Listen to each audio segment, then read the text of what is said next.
홍석현 씨, 얼마 전에 제가 홍석현 씨 문제를 언급을 하니까 그 이재용 부회장하고의 관계에서 그날 조회가 24만 개에 육박을 해가지고요, 역대 뉴스 브리핑 최대 일일 조회를 기록했습니다. 참 이게 저는 좀 많이 봐줘서 감사합니다만 입맛이 좀 씁니다. 저는 홍석현 씨가 그럴 만한 이 무게를 가진 대상이 되는가 하는 부분에 좀 의문이고요.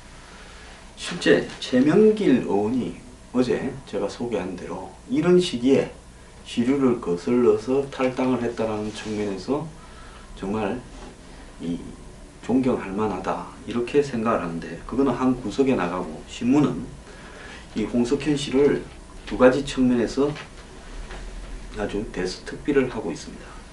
다른 하나는 어제 김종인, 정운찬, 홍석현 세 사람이 만나서 이 통합연대, 즉 반문연대라는 말은 특정한 누구 한 사람에 반대한다라기 때문에 좀 이름이 그렇다.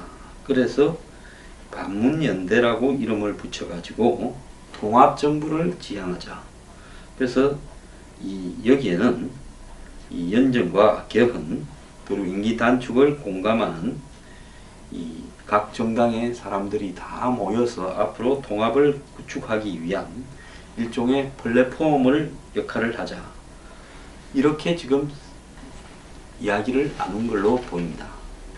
그런데 조선일보는 이 일에 대해서 대선 국면에 뛰어든 홍석현, 문재인과 다른 길 마음 굳힌 듯 이렇게 보도를 했고요. 한국일보에는 이 김종인의 반문연대 구애에 대해서 홍석현이 오해의 소지가 있다고 경계를 했다, 이렇게 같은 사안에 대해서 전혀 상반되는 형태의 보도가 나왔습니다.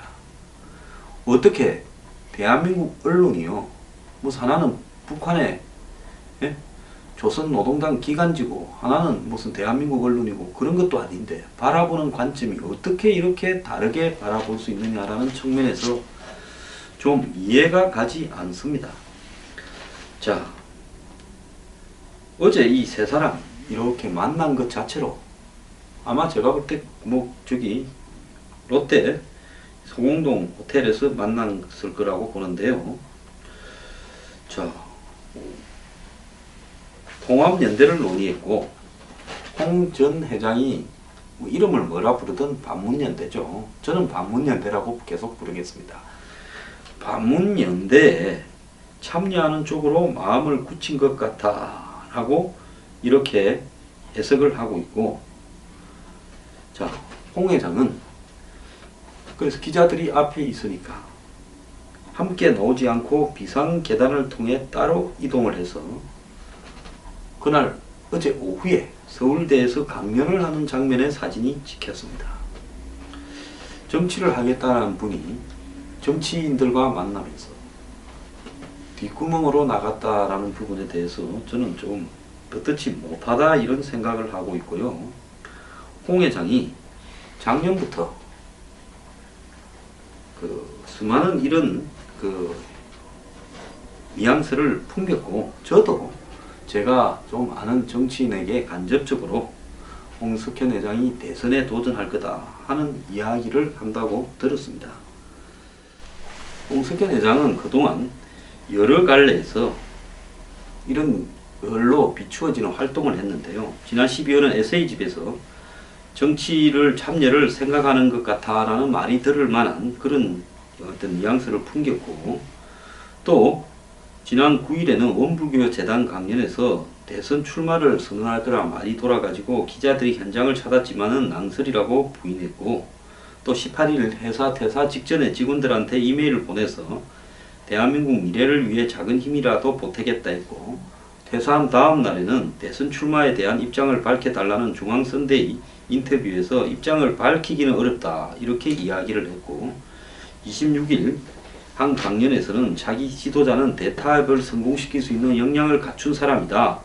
그래서 대타협에 공감하는 주자를 지원할 생각이 있느냐는 질문에 마음의 지지 그 이상도 할 수 있다라고 말했고, 28일에는 유홍준 전 제 청장과 인터뷰한 내용을 유튜브에 올리기도 했다, 이런 이야기가 있습니다. 자, 그러면 홍 회장은 뭐 작은 힘이라도 보태겠다, 어쨌든 애매한 소리를 하는데 진짜로 뭘 지금 하려고 하는가?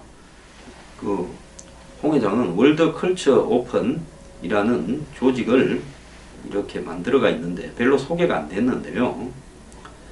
자, 여기에 보면 미국, 중국 등에서 상당한 활동을 했고, 설립이 2007년 8월이라고 그러고, 처음 설립에는 화동문화재단이라고 했는데, 결국은 이제 월드 오픈 컬처라고 만들어 가지고 나름대로의 이 자신의 어떤 싱크탱크로 이렇게 삼았던 것 같고요.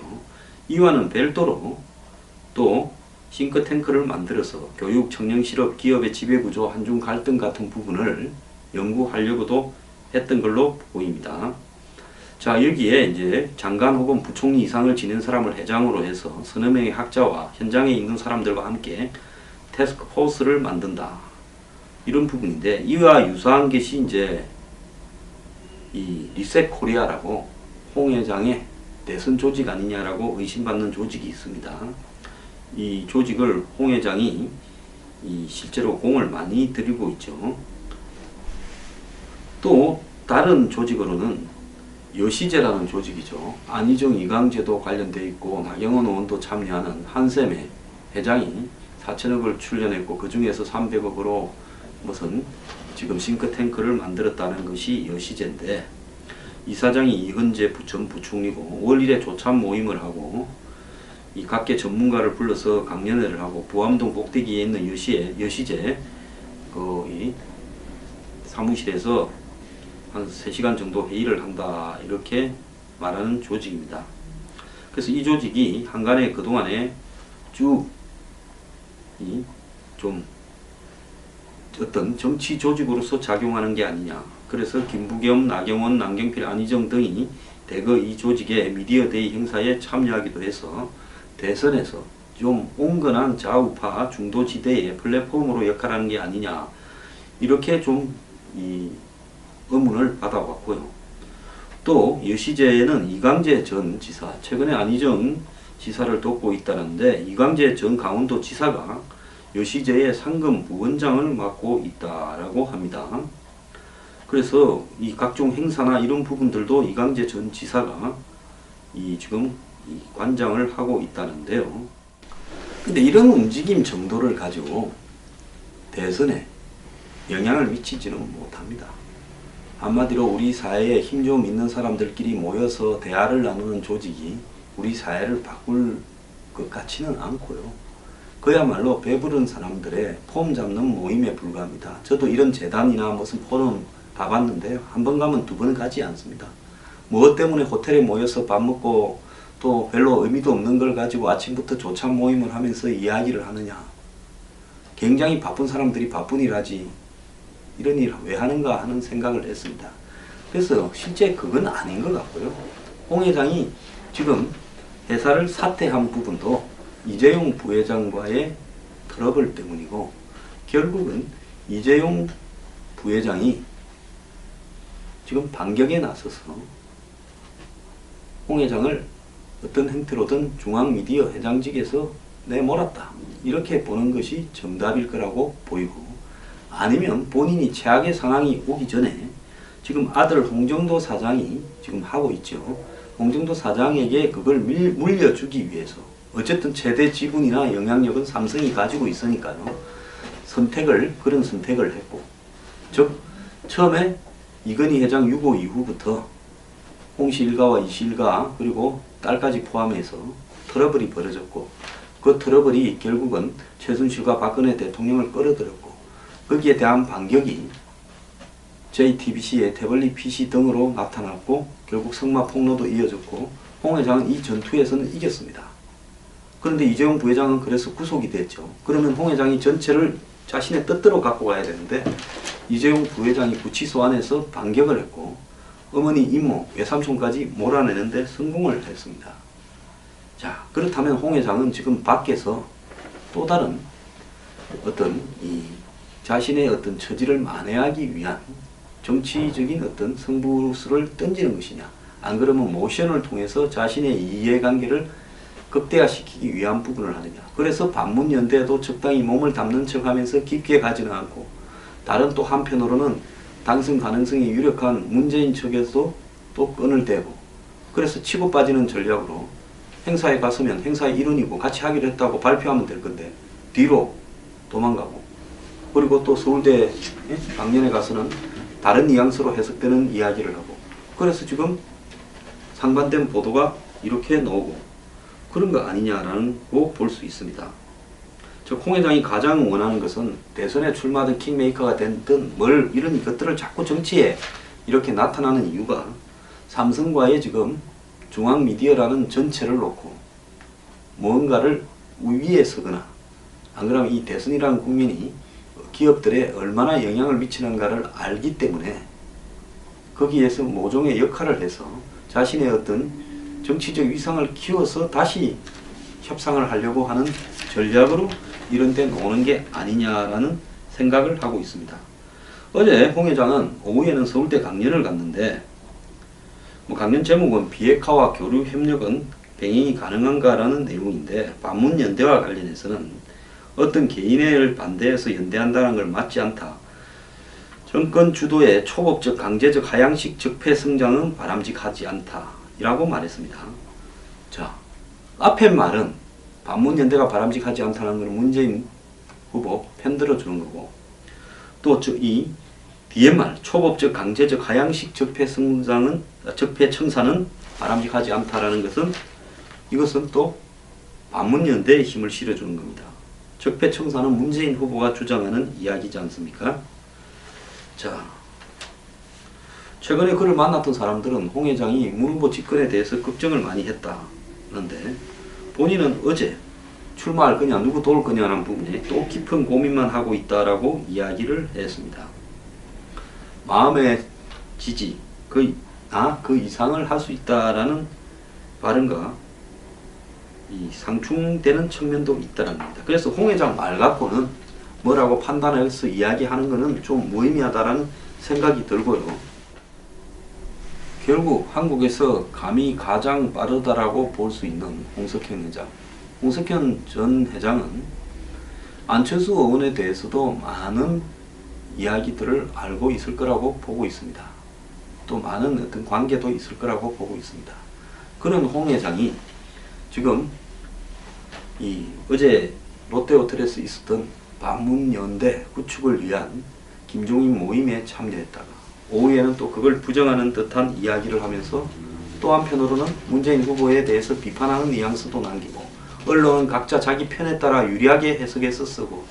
자, 홍 회장의 노리는 것은 뭐냐? 저는 복잡하게 생각하지 않습니다. 자신의 어떤 이해관계를 관철시킬 수 있는 게임을 이번 대선 과정에서 하고 있는 거고, 본인이 출마할 가능성은 제로. 그리고 킹메이커로서 본인이 데미지를 작게 입으면서 해볼 수 있는 일은 해볼까 생각을 하겠지만, 결국 대선이라는 것은 마지막에 가면 여기 아니면 저기 둘 중에 하나를 선택해야 될 것인데, 홍 회장이 한쪽에 서서 과연 그런 게임을 할 수 있을까? 홍 회장이 문재인 후보 쪽에 가기에는 이미 제가 볼 때 간들 피해는 보지 않을 수 있겠지만 크게 이익을 볼 부분도 없을 것 같습니다. 거기에는 이재용 부회장의 벽이 너무 크죠. 그렇다고 반문연대에 섰다가 일이 잘못되었을 때 홍 회장이 지키는 부분을 감수하면서 진짜 한간에 나오는 대로 이 올해가 아니라 내년에 대선을 노리고 있다, 이런 소문도 있고 그걸 팟캐스트 하고 그러는데요. 저는 홍 회장 이야기를 자꾸 하는 게 홍 회장이 대단하다고 평가해서 하는 게 아니라, 이번에 이 사태, 박근혜 대통령의 탄핵 사태가 오게 된 과정에 대해서 국민 전반의 그 원인 제공이나 또 삼성이라는 부분, 또 거기 중앙이라는 부분, JTBC라는 부분에 대해서 이해가 좀 필요한 게 아닌가 해서 이 이야기를 자꾸 하는 겁니다. 제가 말하는 것만큼 홍 회장이 그럴 가치를 가질 거라 생각하지는 않습니다. 자, 홍 회장 참 복잡하고 어렵게 삽니다. 잘 안 될 겁니다.